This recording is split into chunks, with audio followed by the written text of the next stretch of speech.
Shenjat që do të duken para daljes së Dexhallit.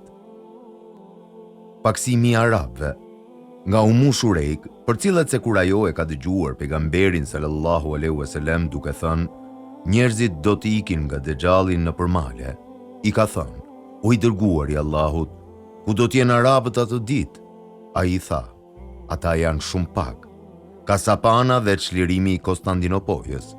Nga Muadh ibn Xhebeli, radiallahu anhu, për cilët se i dërguar i Allahut sallallahu alaihi wasallam ka thënë, ndërtimi i shtëpisë së shenjtë, Kutsit, është shkatërimi i Ethribit, Medinës. Pas shkatërimit të Medinës pason Kasapana, betejë e përgjakshme. Ndodhja e Kasapanës është çlirimi i Konstantinopojës e pas çlirimit të Konstantinopojës pason dalja, paraqitja e Dexhallit. Çlirimet nga Nafi ibn Udbe, radiallahu anhu, për cilët se ka thënë, ishim me dërguarin e Allahut sallallahu alaihi wasallam në një betejë. Ndërkohë tek pejgamberi sallallahu alaihi wasallam erdhën disa njerëz të veshur me rroba të leshta. Ata vinin nga ana e perëndimit dhe qëndruan mbi një kodrin. I dërguari i Allahut sallallahu alaihi wasallam qëndronte ulur ndërsa ata ishin në këmbë.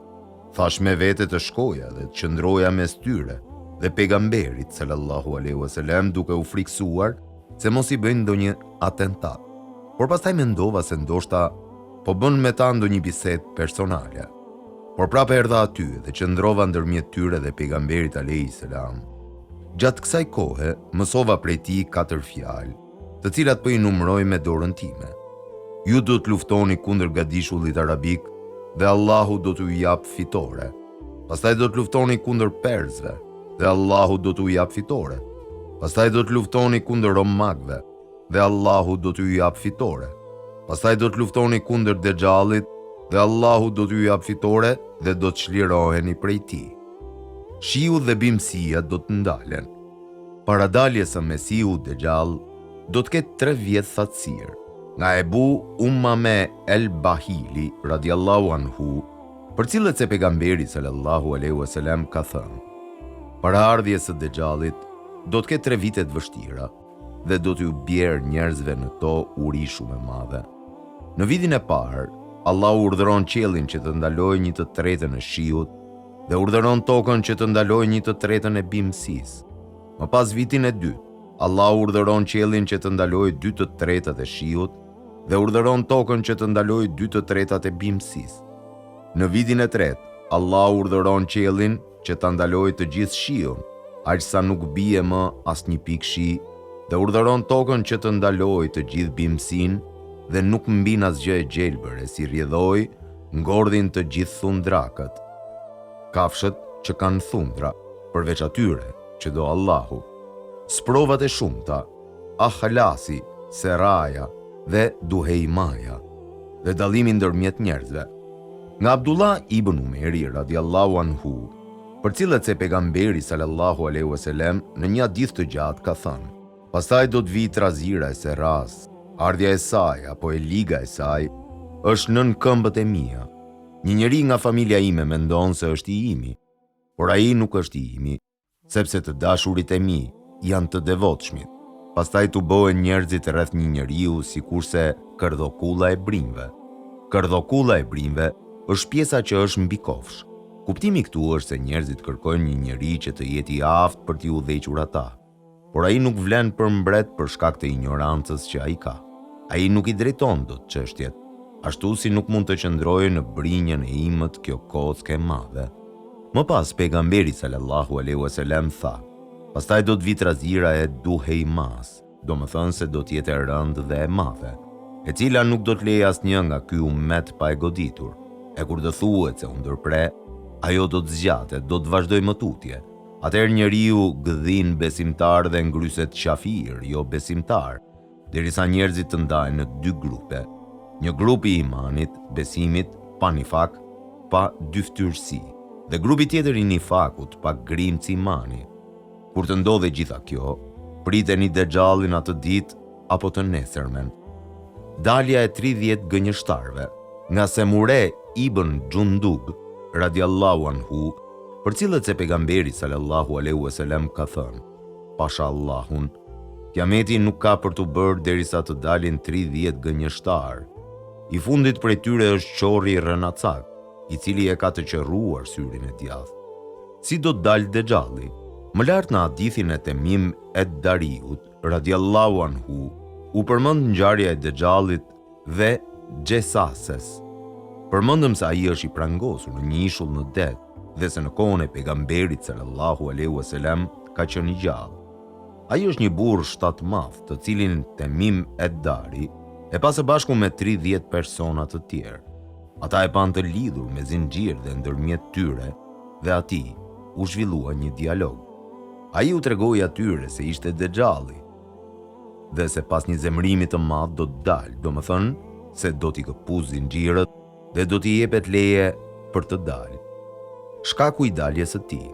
Nga Ibn Umeri radiallahu anhu, për cilët se ka thënë, e takova Ibn Saidin në një prej rrugëve të Medines dhe i thash diçka që e zemroi aq shumë, saqë u fryt derisa zuri të rrugën.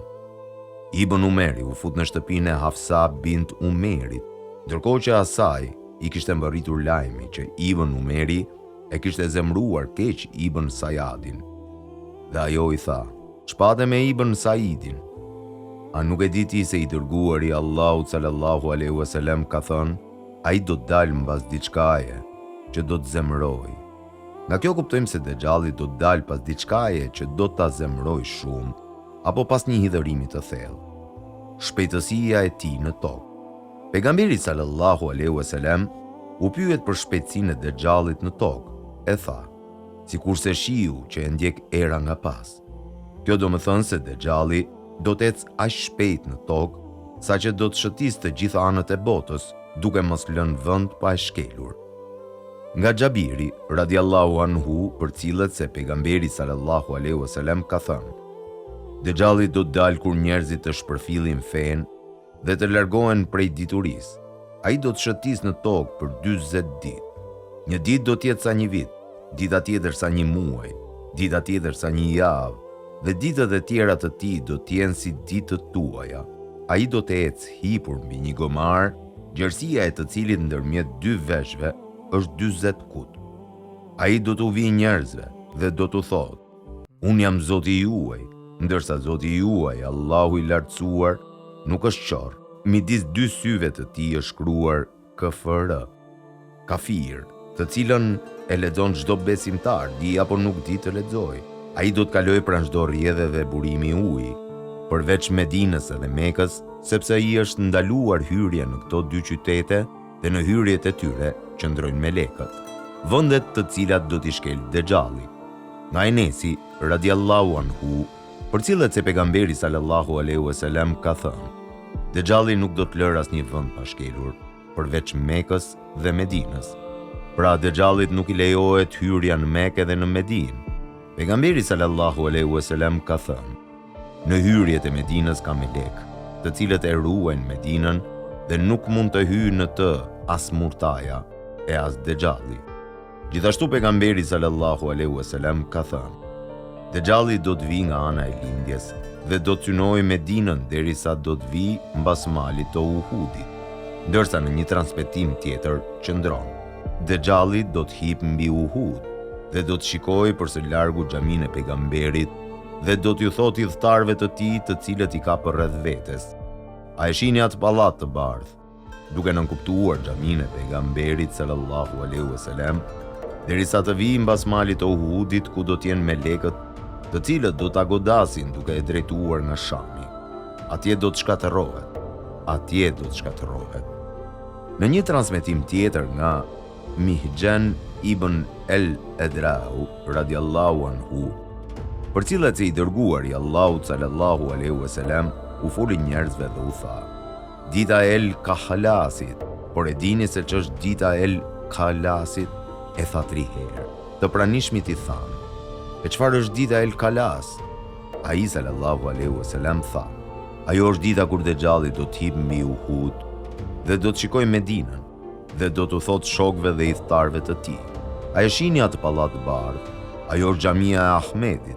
Pastaj do t'i afrohet Medinës, mirëpo në çdo hyrje të saj do të gjejë melek me shpata të zhveshura. do të afrohet afër një bregu shkëmbor, ku do të godas tokën me këmbë dhe e tër Medina do të dridhet 3 herë. Pas dridhjes të gjithë munafikët, hipokritët dhe fasikët, gjunaqarët të prishurit meshkuj ose femra, do të lënë Medinën dhe do t'i bashkangjiten atij. Kjo është dita El Kalas. Gjithashtu pejgamberi sallallahu alaihi wasallam ka thënë: nuk do të mbes qytet, vend që nuk do ta shkel Dexhalli, përveç Mekës edhe Medinës. Nuk do të mbes asnjë nga grykat, hyrjet e saja, pa u vendosur me lejkët, të radhitur me shpata në dorë, të cilët do ta ruajnë atë Medinën me kujdes. Ai do të zbres pra një bregu, në një transmetim thuhet, pra një bregu shkëmbor, dhe aty do të ngrej kampin e tij. Do më thënë zbret aty edhe vendos çadrat. Në një transmetim tjetër shtohet, derisa të zbres tek Dharib el Ahmer, varg kodrinor i kuq, në një shëllir. Pastaj Medinën edhe banorët e saj do ta godasin 3 dridhje dhe me dridhjen e tretë do dalin jashtë saj të gjithë qafirët dhe munafikët. Shëllir bëhet fjalë për një tokë që ka shumë kripe dhe në përgjithësi tokat e Medinës janë të tilla, por ajo që është më e rëndë me më shumë krip ndodhet në veri të Medinës. Bregu shkëmbor është në skajet e Medinës dhe ndodhet në veri të saj rreth 3 milë larg. Disa kanë përmendur se ky breg shkëmbor është ndërmjet destinacionit Mahexhe të Shamit dhe deri tek El Kasasain. Destinacioni i Shamit është Hejsi, e cila është edhe rruga e haxhinëve të Shamit. Kjo rrugë vjen nga Mekhidi dhe shkon për në Grabat, ose si quhet ndryshe, Xhebel Habeshi, mali i Etiopas. Në territorin e këtij bregu shkëmbor është një lagje që sot mban emrin El Ezheri. Mirëpo tekstet që sollëm ne tregojnë se ky breg zgjatet deri tek një lugin që quhet Murkanat. Ky porrua është në luginën e thartë, Uadil Hind, i cili përfshin grumbullin e të gjitha rrjedhave. Gjithë kjo është quajtur Teb ul Yemani, bishti i Yemenit. Kush zbret në këtë breg, do ta shikojë me sytë e tij këtë porrua. Si përfundim, pas gjithë asaj që tha më sipër, mësojmë se Mesiu Dexhall do të zbres pas malit të Uhudit, në një tokë të kripur që ndodhet atje. Këtu ai do të ngrej kampin e tij dhe aty do të vendos çadrën ku do të qëndrojë. Kjo ndodhet në fund të Sadikijes, lagje që është në veri të malit Theur. Në këtë krahin gjenden malet vogla të Kuqerrenta.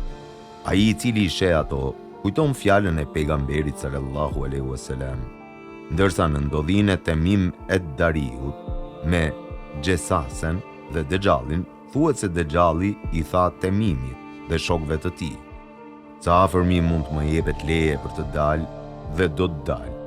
Kur të dalë do të udhtoj nëpër tokë, edhe nuk do të lë asnjë vend të saj pa shkelur brenda 40 netve, përveç Mekës edhe Taibes, sepse më është ndaluar hyrja në këto 2 qytete. Sa herë që unë do të mundohem të hyj në njërin prej tyre, më del përpara një melek me shpatë në dorë. Do me thënë e kanë djerë shpatën prej klëfit dhe më zbraps prej saj. Në çdo gryk të saj ka melek që e ruajnë atë. Fitnet, sprovat e Dexhallit, prej sprovave të tij kemi nga Udhejfe ibnul Yemani radiallahu anhu, për cilët se pejgamberi sallallahu alaihi wasallam ka thënë: ai ka me vete xhenet edhe zjarr. Zjarri i tij është xhenet, ndërsa xheneti i tij është zjarr. Gjithashtu ka thënë: vërtet, ai ka me vete ujë dhe zjarr. Zjarri i tij është ujë i ftohtë, ndërsa uji i tij është zjarri i nxehtë. Gjithashtu pejgamberi sallallahu alaihi wasallam ka thënë: unë e di se çfarë ka me vete Dexhalli. Ai ka me vete 2 lumenj që rrjedhin. Njëri prej tyre me shikimin e syrit duket si ujë i bardhë, ndërsa tjetri po me shikimin e syrit duket si një zjarr flakërues. Nëse ndonjëri ballafaqohet me këtë, le të shkojë tek lumi të cilin e sheh si zjarr. Në një transmetim shtohet: të shkojë tek lumi, i cili duket si zjarr, le t'i mbyll sytë dhe pastaj të ul kokën e tij në këtë zjarr që të pijë prej tij, sepse ai është ujë i ftohtë. Në një tjetër transmetim pejgamberi sallallahu alaihi wasallam ka thënë: atë që njerëzit e shikojnë ujë, ai është zjarr që të djeg, ndërsa atë që njerëzit e shikojnë zjarr, ai është ujë i ftohtë dhe i shijshëm. Kush ballafaqohet prej jush me këtë, Le të shkoj tek ai të cilin e shikon si zjarr, sepse ai është ujë i pishëm dhe i këndshëm. Gjithashtu prej sprovave të tij janë ndikimi i tij te kafshët dhe sendet e ngurta. Nga Newas ibn Semani, radiallahu anhu, për cilët se pejgamberi sallallahu alaihi wasallam ka thënë: ai do të shkojë tek disa njerëz, i fton ata edhe ata do t'i besojnë. Ai e urdhron qiellin dhe bie shi, urdhron tokën dhe ajo nxjerr bimësi. Begatit e tyre do të vinë, do të kthehen delet edhe gjedhët, të cilët kanë dalë në përkullota, dhe do të rriten si asnjëherë më parë, qimet do t'i kenë të gjata, dhe do t'jenë të mbushura për plot me qumësht si asnjëherë tjetër. Hijet do t'i mbushen, domethënë se nga kullota do të ngohen dhe do të shëndoshen. Pastaj ai do të shkojë tek disa njerëz të tjerë, i fton, por ata do të refuzojnë fjalën e tij, do ta mohojnë, dhe pasi ai të largohet prej tyre, ata do t'i kaplojë thatësira, do të bëhen tokat jo pjellore dhe do t'u zhduket bimësia. Ai do të kalojë nëpër gërmadha dhe do të thotë: nxirrni thesaret e tua, dhe thesaret e saj e ndjekin atë, ashtu si kur ndjekin bletët mbretëreshën e tyre. Prej sprovave të tij është: ai do t'i thotë shatarit beduinit: nëse të ringjall babain edhe nënën tënde, a do të dëshmosh ti se unë jam Zoti yt? Ai thotë: po. Pastaj paraqiten dy shejtan që marrin formën e babait edhe të nënës së tij dhe i thon atij: o biri ynë, pasoje atë sepse ai është Zoti yt. Prej sprovave të tij është: ai do ta therrasë një të ri musliman të mbushur me besim dhe do ta ndajë në dy pjesë me shpatë. Pastaj do t'u thotë njerëzve: shikojeni këtë robin tim, unë do ta ringjall dhe ai do të pretendojë se ka Zot tjetër përveç meje. Pastaj Dexhalli do ta urdhërojë që të ngrihet i gjallë, dhe ai do të ngrihet. Atë e sjell në jetë Allahu dhe jo Dexhalli. Mirë po, Dexhalli mendon se e solli vetë në jetë, dhe pasi i bashkon të dy pjesët e ndara, thotë: kush është Zoti yt? Ai do të përgjigjet: Zoti im është Allahu, ndërsa ti je armik i Allahut, Dexhalli. Besimet gabuara rreth Dexhallit. Prej besimeve të gabuara rreth Dexhallit është se ai ka me vete një mal me bukë dhe ushqim, ndërkohë që e gjithë bota është në uri. Nga Mughire ibn Shube, radiallahu anhu, për cilët se ka thënë: askush nuk e ka pyetur të dërguarin e Allahut sallallahu alaihi wasallam për Dexhallin më shumë se unë, dhe ai më ka thënë: o biri im, çka brengosesh prej tij? Ai nuk mund të të bëj dëm. Domethënë, pse preokupohesh kot dhe e lodh veten me të? Ai nuk mund të dëmtojë ty as pak. Unë i thash: ata thonë se ai ka me vete male prej buke dhe një lum. Atëherë pejgamberi sallallahu alaihi wasallam tha: ai është më i pavlerë se aq tek Allahu. Ndjekësit e Dexhallit.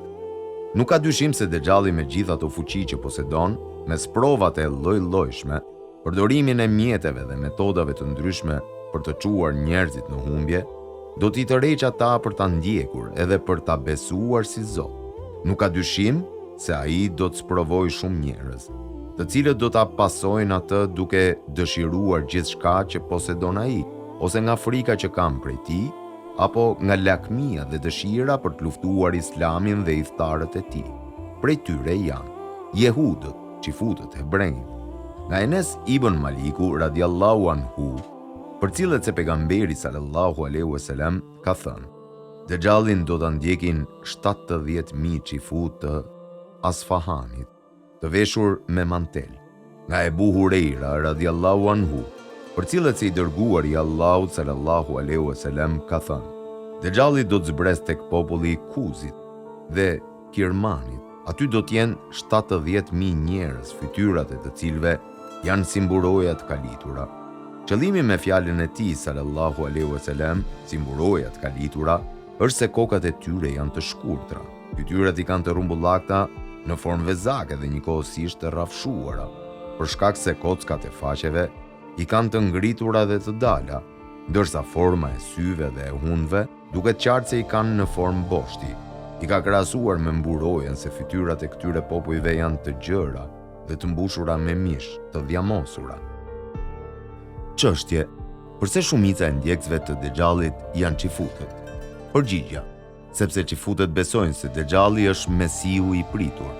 Qifutët besojnë se Allahu ju ka premtuar atyre për ardhjen e një mbreti të cilin ata e presin. Ai është nga pasardhësit e Daudit. Ai do të ngrejë atyre shtetin Jehudi. Në librat e tyre, ata e quajnë atë El Misiah. Prej ritualve të qifutëve janë disa lutje me të cilat ata nxisin Mesihun Dexhall që të dalë, e posaçërisht në natën e festës së Pashkëve, Jehude. Ata kanë lutje të veçanta për këtë. Në Talmud, ata kanë thënë: kur të vi Mesiu, toka do të zbrazet nga njëmështirat dhe rrobat e leshta dhe gruri do t'i ketë kokrat si brirët e mëdha të kaut. Në këtë kohë qifutëve do t'u kthehet pushteti. Të gjithë popujt do t'i shërbejnë Mesiut dhe do t'i nënshtrohen atij gjatë gjithë kësaj kohe. Secili qifut do të ketë 2800 robër që do t'i shërbejnë dhe 310 planete do t'jenë nën pushtetin e tij. Mirëpo Mesiu nuk ka për të ardhur derisa t'i jepet fund pushtetit të këqinjve dhe të realizohet pritja e popullit qifut për ardhjen e Izraelit. Kur të vijë ai, ky popull do të mbisundojë mbi të gjithë popujt e tjerë, qafirët dhe munafikët. Nga Enes ibn Maliku radiallahu anhu, për cilët se pejgamberi sallallahu alaihi wasallam ka thënë: nuk do të mbes qytet, vend që nuk do ta shkelë Dexhalli, përveç Mekës edhe Medinës. Nuk do të mbes asnjë nga grykat hyrjet e saj pa u vendosur në to me lajkët, të radhitur me shpata në dorë, të cilët do ta ruajnë me kujdes.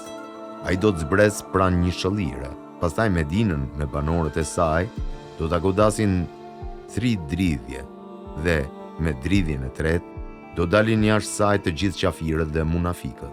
Për kuptimin e këtij hadithi folëm më sipër. Fshatarët ignorant, beduinët, nga Ebu Ummame radiallahu anhu, për cilët se pejgamberi sallallahu alaihi wasallam në një hadith të gjatë ka thënë: një prej sprovave të tij, të Dexhallit, do të jetë edhe kjo. Ai do t'i thotë një beduini: nëse unë të ringjall babain dhe nënën tënde, a do të dëshmosh se unë jam Zoti yt? Beduini thotë: po. Pastaj 2 shejtanë shfaqen në formën e babait edhe nënës së tij dhe i thonë: o biri ynë, pasoja atë sepse ai është Zoti yt. Një popull, fytyrat e të cilëve janë si mburojat kalitura. Nga Ebu Bekri radiallahu anhu, për cilët se pejgamberi sallallahu alaihi wasallam ka thënë: Dexhalli do të dalë nga një tokë në lindje, të cilës i thuhet Khorasan. Atë do ta ndjekin disa njerëz, të cilët i kanë fytyrat si mburojat kalitura. Gratë. Pejgamberi sallallahu alaihi wasallam ka thënë: Dexhalli do të vendoset në tokën e kripur të Murkanas. Gratë do të jenë shumica e atyre që do të dalin dhe do t'i bashkangjiten atij. Burri do të shkojë tek të afërmit e tij, tek nënat, e vajzat, e motra dhe te halla e tij, dhe do t'i lidh fort ata nga frika se mos dalin për tek Dexhalli. Për tokën e kripur të Murkanas folëm më lart. Periudha e qëndrimit të tij në tokë. Pejgamberi sallallahu alaihi wasallam u pyet për qëndrimin e tij në tokë dhe tha: 40 ditë, një ditë sa një vit. Dita e parë për këtyre 40 ditëve do të jetë sa një vit, një tjetër sa një muaj. Dita që pason pas asaj do të jetë sa një muaj, një tjetër sa një javë, dhe ditët e tjera të tij do të jenë si ditët tuaja. Sahabët i thanë: o i dërguari i Allahut, a do të jetë mjaftueshme për ne që t'i falim namazet e një dite, në ditën që do të jetë sa viti? Pejgamberi sallallahu alaihi wasallam tha: jo, nuk mjafton, por do të përcaktoni kohët e namazit, rrugët e shpëtimit nga sprova e Dexhallit, ikja dhe largimi nga ai. Nga Imran ibn Husain radiallahu anhu, për cilët se pejgamberi sallallahu alaihi wasallam ka thënë: kush dëgjon se Dexhalli ka dalë, le të largohet sa më larg këtij, se pasha Allahun. Personi që mendon se është besimtar do të shkojë tek ai edhe pastaj do ta ndjek atë, për shkak të dyshimeve dhe dilemave të shumta që ai paraqet. Kuptimi i hadithit është se kush dëgjon për daljen e Dexhallit, duhet të largohet prej tij dhe të mos i afrohet, sepse njeriu do të vijë tek Dexhalli duke menduar me vete se është me iman të fortë dhe do të bëhet prej ndjekësve dhe përkrahësve të tij. Kjo për shkak se do të gjehet tek ai dilema të shumta si magjia, ringjallja e të vdekurve e të tjera. Nga Ummu Shurejk radiallahu anha, për cilët se pejgamberi sallallahu alaihi wasallam ka thënë: njerëzit do t'ikin nga Dexhalli nëpër male. Në këtë kohë muslimanët do të kenë një prijes halife dhe ai është halifja i drejtë, Mehdiu, kërkimi i mbrojtjes prej Allahut. Nga Ebu Ummame el-Bahili radiallahu anhu, për cilët se pejgamberi sallallahu alaihi wasallam ka thënë: kur sprovohet me zjarrin e tij të Dexhallit, le të kërkojmë mbrojtje tek Allahu. Njohja e emrave dhe cilësive të Allahut. Dexhalli është qorr, ndërsa Allahu i lartësuar nuk është qorr. Allahu i madhërisëm është i bukur dhe është i pastruar prej të gjitha mangësive dhe të metave. I shenjtë dhe i pastër është ai. I pastër prej çdo të mete. Nuk ka si ai asgjë. Ai është dëgjuesi, shikuesi. Shura 11.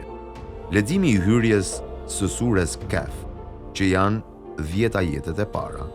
Nga Ebu Derda radiallahu anhu, për cilët se pejgamberi sallallahu alaihi wasallam ka thënë: kush i mëson përmendësh 10 ajete prej sures Kaf, ai do të jetë i mbrojtur nga sprova e Dexhallit. Këto ajete janë: me emrin e Allahut, të gjithëmëshirshmit, mëshirëplotit. Falënderimi qoftë për Allahun, i cili i shpalli librin robit të vet dhe nuk e ka bërë të shtrembruar. Të drejtë e stabil, që të tërheq vërejtjen për dënim të rënd nga ana e tij, kurse besimtarët të cilët bëjnë vepra të mira, t'i përgëzoj se i pret dhurat e bukur, ku do të kënaqen përgjithmonë, dhe t'i qortoj ata që thonë se Allahu ka fëmijë. Ata nuk din asgjë për këtë, e as baballarët e tyre. Sa fjale madhe po del nga gojët e tyre. Nuk flasin gjë tjetër përveç të pavërtetës. E po, ti mos do të pëlcasësh nga brengosja nëse ata nuk i besojnë kësaj fjale. Gjithçka ka në tokë, ne e kemi krijuar si zbukurim për të, që t'i sprovojmë cili prej tyre bën vepra më të mira, dhe ne do ta bëjmë edhe atë çka gjendet aty të zhveshur. A ke menduar ti se banorët e shpellës dhe rekimi, emrat e të cilëve janë të shkruar në pllak, kanë qenë nga mrekullitë tona të rralla? Kur djelmoshat u strehuan në shpellë dhe thanë: o Zoti ynë, na dhuro mëshirën tënde dhe afrona në këtë veprim tonin në përudhje. Kaf 1:10. Nga Newas ibn Semani radiallahu anhu, për cilët se pejgamberi sallallahu alaihi wasallam ka thënë: nëse ai Dexhalli e arrin ndonjërin prej jush, atëherë le t'i lexojë atij ajetet hyrëse të sures Kaf. Thuhet se shkaku për këtë është: fillimi i sures përmend se Allahu i siguroi djelmoshat e shpellës nga rënja në duart e sunduesit tiran dhe zullumqar për t'i ndëshkuar. Gjithashtu është thënë se në këto 10 ajete janë përmendur çuditë e shokëve të shpellës se si shpëtuan. Prandaj muslimani e përmend këtë para Dexhallit kur takohet me të. Leximi i të gjithë sures Kaf. Nga Ebu Seid el-Kudriu radiallahu anhu, për cilët se pejgamberi sallallahu alaihi wasallam ka thënë: kush e lexon surën Kaf, ashtu sikurse ka zbritur, pastaj atë e arrin Dexhalli, ai nuk mund ta shtjerë atë në dorë dhe nuk do të gjejë rrugë që ta kontrollojë atë. Strehimi tek njëri prej dy vendeve të shenjta dhe mbështetja në tokë. Kjo sepse Dexhalli nuk do të mundet të hyjë në Mekë dhe Medinë. Kërkimi i mbrojtjes së Allahut nga sprova e Dexhallit në fund të namazit. Ajo bëhet gjatë teshehudit, para se të jepet selam. Një gjë e tillë bëhet duke thënë: o Allah, unë kërkoj mbrojtjen tënde nga dënimi i xhehenemit, nga dënimi i varrit, nga sprovat e jetës dhe të vdekjes, dhe prej të keqes së sprovës së Mesihut Dexhall. Për të mbrojtur nga Dexhalli, duhet që t'u sqarojmë njerëzve çështjen e tij. Nga Sab ibn Juthame radiallahu anhu, për cilët se pejgamberi sallallahu alaihi wasallam ka thënë: Dexhalli nuk del derisa njerëzit të udhtohen, të harrojnë nga përmendja e tij. Domethënë se nuk do të gjendet dikush që ta përmend Dexhallin dhe nuk do të parashtrohet çështja e tij. Kur njerëzit ta harrojnë atë, ta harrojnë cilësitë e tij si dhe kujdesin prej tij nga sprovat e shumta, atëherë Dexhalli do të shfaqet. Pajisja me dijen fetare, sheriatin. Dituria rreth fesë së bashku me besimin në Allahun e madhëruar është një armë shumë e fuqishme për përballimin e çdo sprove, prej të cilave është edhe sprova e Dexhallit. Pejgamberi sallallahu alaihi wasallam ka përmendur ngjarjen e përballjes së Dexhallit me një djalosh të ri besimtar, i cili është prej heronjve të Medinës. Kjo ngjarje na bën neve të qartë rëndësinë e diturisë dhe imanit në mbrojtjen prej sprovave. Nga Ebu Seid el-Kudriu, radiallahu anhu, për cilët se pejgamberi sallallahu alaihi wasallam ka thënë: Dexhalli do të dalë dhe ai do të ndalohet që të hyjë në grykat e Medinës. Ai do të zbresë në një shëllir, e cila është pranë Medinës dhe për tek ai do të drejtohet një prej besimtarëve. Ky është njeriu më i mirë ose nga më të mirët atë ditë. Ai do t'i thotë: Unë dëshmoj se ti e Dexhalli për të cilin na ka folur i dërguari Allahut sallallahu alaihi wasallam në hadithet e tij. Dexhalli do t'u thotë njerëzve që janë me të: Nëse unë e vras këtë edhe pastaj e ringjall, a do të dyshoni në çështjen time? Do me thënë që unë jam Zoti juaj? Ata do t'i thonë: Jo. Ai e vret djaloshin dhe pastaj e ringjall. Në një transmetim thuhet: Do ta godas atë me shpatë dhe do ta ndaj në dy copa, që do t'jenë larg njëra tjetrës sa objekti i shënjestrës. Pastaj ai Dexhalli e thërret atë dhe ai djaloshi i ri vjen duke i shkëlqyer fytyra nga e qeshura. Djali i thotë: Për Allahun, unë nuk kam qenë kurrë më i qartë rreth teje se sa sot. Ndërsa sipas një transmetimi tjetër thuhet: Dexhalli do të dalë dhe do të drejtohet për tek ai drejt tij, njërit prej besimtarëve. E takojnë atë ushtarë të armatosur, të cilët janë ruajtësit edhe ndihmësit e Dexhallit. Ata i thonë: Për ku je nisur? Ai thotë: Për tek ky që ka dalë tek njerëzit dhe u thotë se është Zoti. Ata i thonë: A nuk beson ti tek Zoti ynë? Ky u kthen: Zoti ynë nuk është i panjohur për ne. Atëherë ata do të thonë: Vriteni. Pastaj i thonë njëri tjetrit: A nuk ju ka ndaluar Zoti juaj të vrisni njëri pa e çuar tek ai? Kështu e çojnë atë besimtarin tek Dexhalli. Kur e shikon atë besimtari, thotë: O njerëz, unë dëshmoj se ky është Mesihu Dexhall, të cilin na e ka përmendur i dërguari Allahut sallallahu alaihi wasallam. Atëherë Dexhalli urdhëron: Merreni dhe shtriheni për ta rrahur, dhe e godasin dhunshëm nga barku dhe kurizi. Më pas ai Dexhalli i thotë: A nuk beson tek unë tani? Ai thotë: Ti je Mesihu gënjeshtar. Atëherë ai urdhëron disa njerëz dhe e presin me sharr nga koka deri te këmbët. Kështu e vret. Dexhalli pastaj ecën nëpërmjet dy pjesëve. Pastaj Dexhalli i thot atij: Ngrihu. Ai ngrihet në këmbë. Dexhalli i thot: A beson tek unë? Ai i përgjigjet: Mushtua më shumë siguria tek ti që ti je Dexhalli. Pastaj besimtari do të thotë: O njerëz, ai nuk ka mundësi që t'i bëjë ndonjë gjë njeriu pas meje. Atëherë Dexhalli e merr për ta therrur, por atij i bëhet qafa prej bakri, edhe nuk ka mundësi t'i bëjë gjë. Pastaj e kap atë prej duarsh edhe këmbësh dhe e hedh në zjarrin që ka me vete. Njerëzit mendojnë se e hodhi në zjarr, por ai u hodh në xhennet, sepse Dexhalli e hodhi atë në zjarrin e tij, i cili në të vërtetë është xhenneti, ndërsa xheneti i tij është zjarri i vërtetë. Pastaj pejgamberi sallallahu alaihi wasallam tha: Ky është dëshmori më i madh tek Zoti i botrave.